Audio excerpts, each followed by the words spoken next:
Bonjour et merci de me retrouver pour une nouvelle vidéo.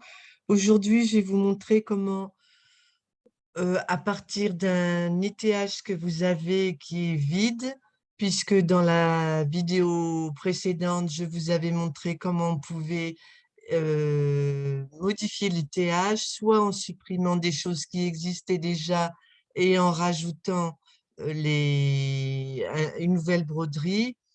Aujourd'hui, je vais vous montrer, en partant de l'exemple que je vous ai exposé lors de donc, la dernière vidéo, l'ITH vide, rajouter un fond, enfin ce que j'appelle un fond, un motif de remplissage, et rajouter pour mieux visualiser le tissu que vous désirez.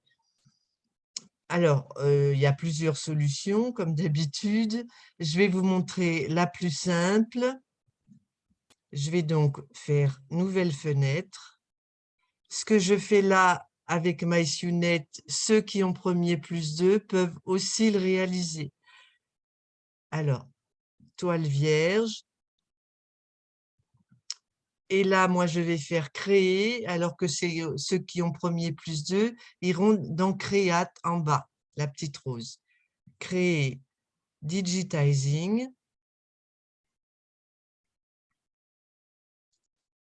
Je vais insérer, donc là je ferme, insérer une broderie et non ouvrir ici un fichier Edo, puisque je pars du principe que c'est un ETH que vous avez et vous voulez l'améliorer ou le modifier tout au moins. Donc insérer des broderies. Je prends celui que j'avais vidé lors de la dernière vidéo. Je rappelle qu'il est recommandé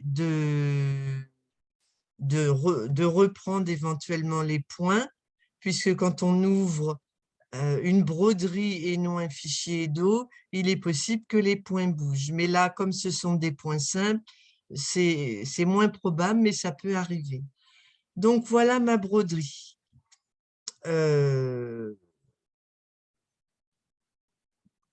Là, il y a le contour qui se réalise sur le stabilisateur. Là, je fixe ma fermeture éclair. Là, je fixe comment ça s'appelle, mon tissu de devant. Et donc, je vais broder sur ce tissu. Donc, je vais insérer mon fond, comme j'appelle ça, ici. Là, il y a une couleur rouge, je vais la garder. Et je vais partir, donc, cet élément-là, c'est l'élément qui va servir à fixer le tissu. Donc, je vais faire copier-coller et je vais le glisser sous le rouge. Donc, j'ai donc un nouvel élément. Je vais peut-être un petit peu modifier la taille de cet élément afin que ma broderie rentre exactement là où je veux. Alors, je vais déplacer les points et je vais même en supprimer certains.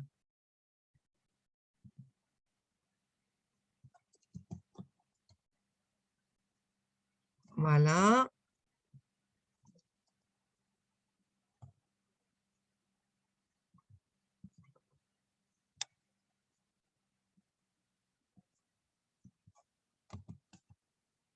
Après, c'est à vous de voir, quand vous connaîtrez bien votre ITH, l'endroit où vous voulez que la broderie se réalise. Moi, je veux qu'elle se réalise sous ce point qui sert à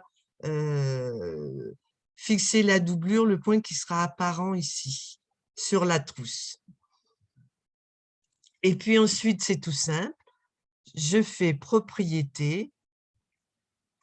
Je vais aller ici mettre un remplissage. Donc, j'ai la possibilité de choisir différentes choses. Par exemple, une ligne multi-wave. Je peux en agrandir l'espace, etc. Je peux faire un remplissage contour. Enfin, vous avez quantité de, de choix à votre disposition. Et je peux aussi mettre des motifs. Alors,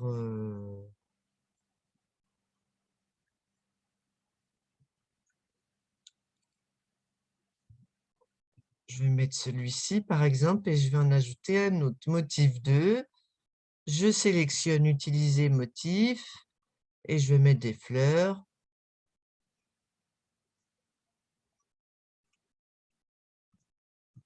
On va voir ce que ça donne. C'est un peu chargé. Alors, tant pis. Après, c'est à vous de vous promener. Je vous rappelle que là, vous avez Universal, Husqvarna, Pfaff, et éventuellement, si vous avez créé vos propres motifs. Donc, vous vous promenez. Dans chaque catégorie, il y a des sous-catégories. Ici, vous pouvez modifier l'écartement.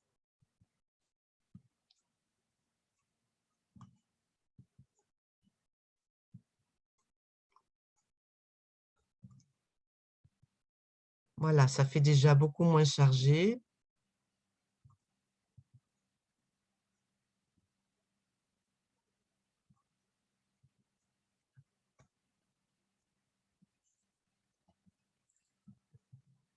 Bon, en tout cas, c'est pas tellement le but de la vidéo. Ça, vous avez l'habitude, c'est à vous de faire vos propres recherches. Je peux aussi éventuellement modifier l'angle ici si je le désire. Et je peux ici demander selon les motifs ou le tissu sur lequel vous travaillez, on peut sélectionner un point simple ou un point triple. Et à ce moment-là, on peut aussi modifier la longueur du fil.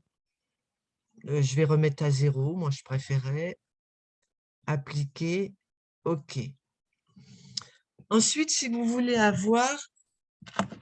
visualiser un petit peu mieux le rendu de votre travail, comme j'ai fait ici,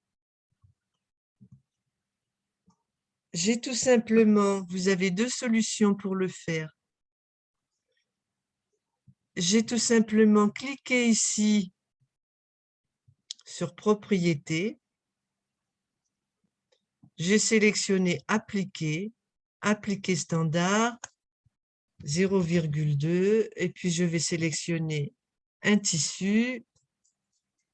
Je rappelle que si vous voulez des tissus, ici ce sont les tissus du logiciel où vous avez déjà téléchargé. Ici, vous téléchargez un nouveau tissu. J'en ai parlé dans plusieurs vidéos, mais je le refais. Vous choisissez le tissu qui vous convient. Allez, on va prendre du rouge. Mon simili rouge, suivant. Là, vous sélectionnez ce que vous voulez mais c'est uni, donc ça ne change pas grand-chose. Suivant. Ici, mon motif est 178 de large, je vais mettre 200. Suivant, terminé, OK. Et OK. Et du coup, là, je vais changer de couleur pour qu'on voit mieux. Mettre du noir. Lorsque je clique, alors,